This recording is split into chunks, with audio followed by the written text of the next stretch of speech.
সিলেটে হজরত শাহজালাল রহমতুল্লাহি আলাইহি ও হজরত শাহ পরাণ রহমতুল্লাহি আলাইহি এর মাজার জিয়ারত করেছেন বিএনপি চেয়ারম্যান তারেক রহমান। বুধবার রাত ৮টা ৫২ মিনিটের দিকে তার গাড়িবহর শাহজালাল রহমতুল্লাহি আলাইহি মাজার এলাকায় পৌঁছায়।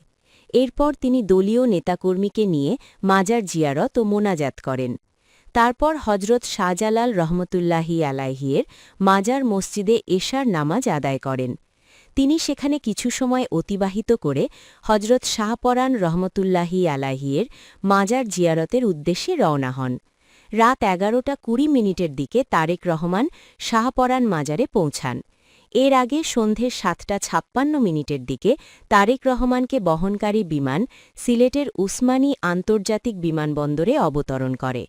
তার সাথে আছেন স্ত্রী জোবাইদা রহমান, বিএনপির মহাসচিব মির্জা ফখরুল ইসলাম আলমগীর সহ কেন্দ্রীয় নেতৃবৃন্দ। বিমানবন্দরে তাকে স্থানীয় নেতৃবৃন্দ স্বাগত জানান।